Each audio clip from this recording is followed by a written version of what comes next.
Well, hey everybody, it's Sandy and welcome back to my channel dedicated to helping you advocate for your own health, one topic at a time.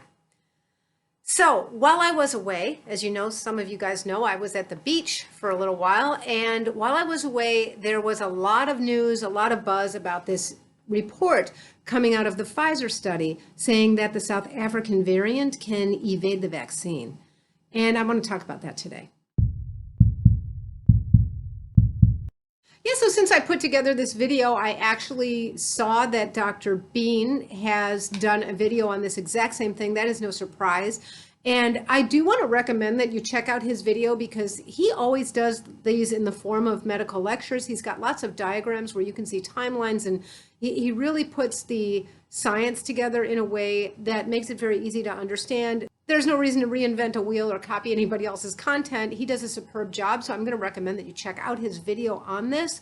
But if you just want to talk about this South African variant and whether this is a huge concern or not, I'm just going to address that. So the news we have about any of the messenger RNA vaccines is usually coming out of the study, the ongoing study in Israel, because they made that deal with Pfizer where they got enough vaccine for their entire population in exchange for collecting and analyzing data very rapidly, which they are in a position to do because they have a nimble healthcare system. They're a small country, it's like 9 million people. And so the data is just cranking out like crazy, and it's really a huge favor to the whole rest of the world. So this came out of that Pfizer study, and I think the headline got a little bit convoluted. The news media, isn't this a surprise? The news media took this and ran with it, and it sort of changed the message a little bit, and it really didn't reflect what were the facts on the ground. I know that's hard to believe. So what the news media did is what they usually do, like the sky is falling and the South African variant evades the vaccine because in this Israeli study, they found more cases of the South African variant than other variants in unvaccinated people. That wasn't entirely true. All the study found is that there actually is a sensitive period. I think we've all been told that 1 week after the second shot, when it comes to Pfizer, you're good, your immunity is where it's going to be, you have the full protection that the shot is going to afford you. But what they found in this study is that there's a little bit of a sensitive period in between the second injection and 2 weeks after the second injection. And it's not that there is an increased risk of getting the South African variant. You're still very well protected. But what they found is that in the people who did get infected, in the few people who got infected during that period of time, more of those infections were from the South African variant than they were in people who were completely unvaccinated who got infected. So it was more of a proportion thing where if you got infected with this disease and you were not vaccinated, you more likely in that country had the British variant, the UK variant. But in this Pfizer study, during this very sensitive period of time, up to 14 days after your second shot, if you got infected, it was more likely the South African variant. But after that 14 days, they didn't have that finding at all. So I think this was a whole lot of jumping up and down and usual, the sky is falling when the media catches on to something, and they report it in a way that makes it sound maximally terrorizing. So fortunately, the take home here is, at least according to that study, is wait 14 days after your second Pfizer injection to consider yourself as safe as that vaccine is going to make you, which is very safe. Now, I put this up in the Facebook group while I was on vacation, actually, because I thought it was just such a pressing topic. And I had a few people comment and talk about breakthrough cases, because we've also heard a lot about breakthrough.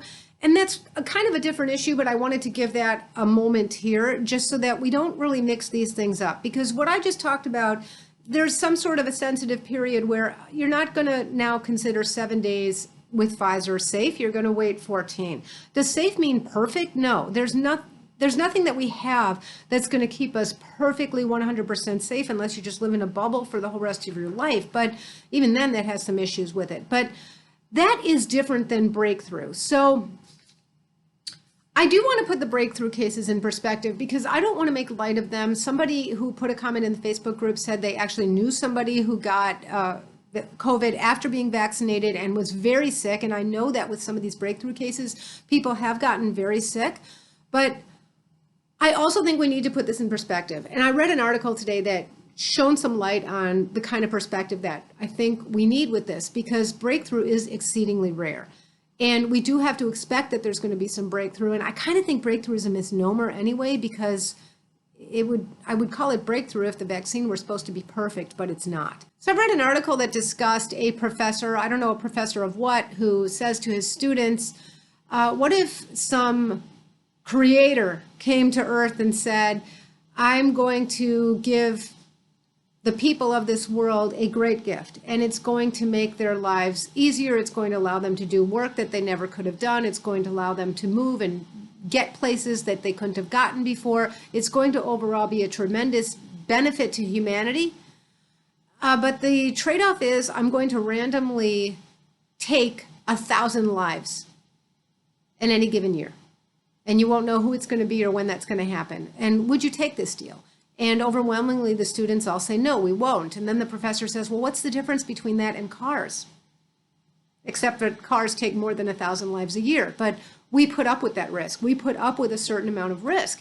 And one of the things that came out from studying this was that we're more adverse to new risks. Something that's mundane and old, we don't even think about that much anymore. We leave those risks alone. But things that are new or things that are easily lending themselves to sensationalized risk, like car crashes and shark bites and things like that, those we're much more adverse to, even though they're exceedingly rare. I'm not saying that we're going to toss all caution to the wind when it comes to COVID, but when you look at the numbers of breakthrough cases, your chance is something like 1 in 11,000 as the numbers are today, and I think it's going to even get smaller in terms of your chance of getting COVID after you've been vaccinated. It is exceedingly low. So I know that when it happens to you, that's 1 out of 1. If it happens to somebody you love, it's very close to home and it's hard to get past. But I think that it's probably helpful, at least for me. I'm going to try to be putting this in perspective now. I also know of somebody who never wore a seatbelt and was in one of those weird kind of accidents where the seatbelt probably would have killed her. So now she continues to never wear a seatbelt. I mean, that's not a good way to make decisions. Suffice it to say that to me, the term breakthrough is just a total misnomer. There are going to be a certain number of people that get COVID despite the fact that they're vaccinated, because the vaccine is not 100% effective. And let me just clear that up as well.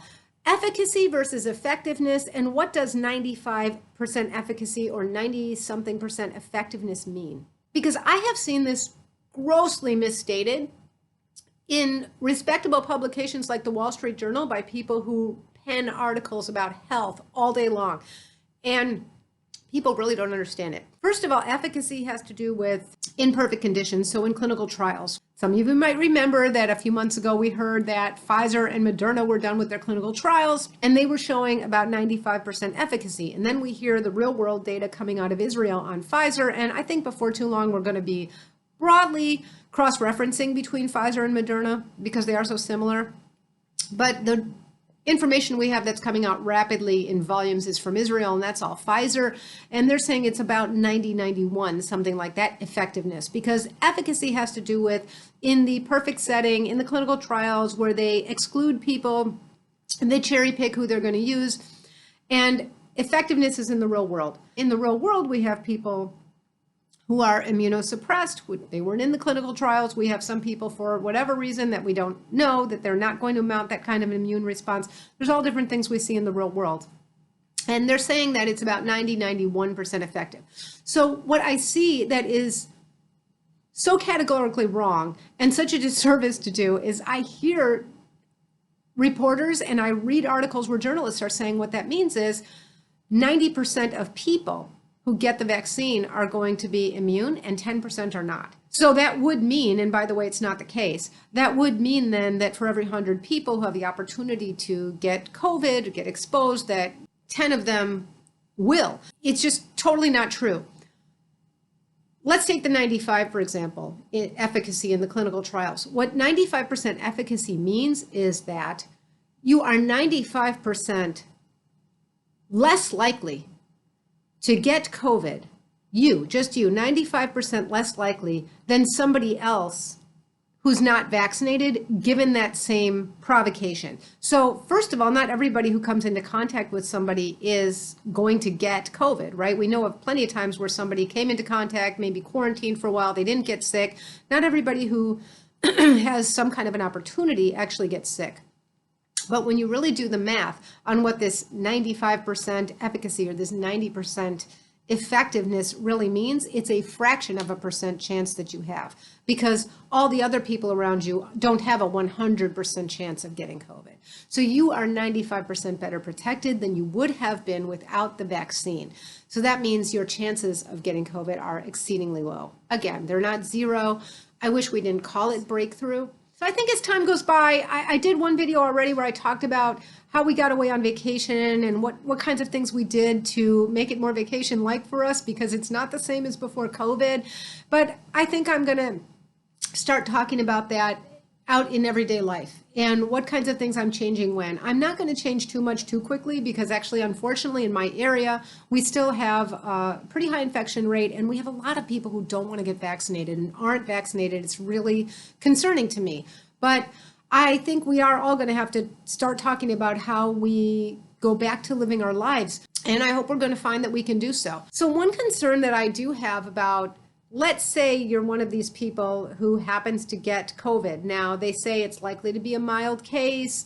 The vaccines have pretty much eradicated, not 100%, but pretty much eradicated death and severe disease. And, you know, I've said before, to me, that really wasn't the biggest concern, because I didn't think I was going to die anyway. For some people, certainly over 75 age group, but overall, COVID doesn't have a high mortality rate. So the fact that it's eradicated or almost eradicated death as a consequence of the disease is great. But what I don't see addressed is, have the vaccines eradicated long hauling?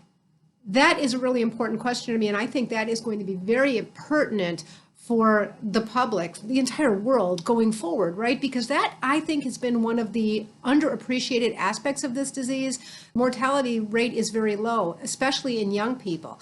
But a lot of young people, a significant proportion of them do become long haulers. And I think that has the potential to be another public health crisis down the road. So I am looking forward to getting some data on whether, if you get COVID after having been vaccinated and you are therefore a breakthrough case, then what about long hauling? What are your chances of becoming a long hauler?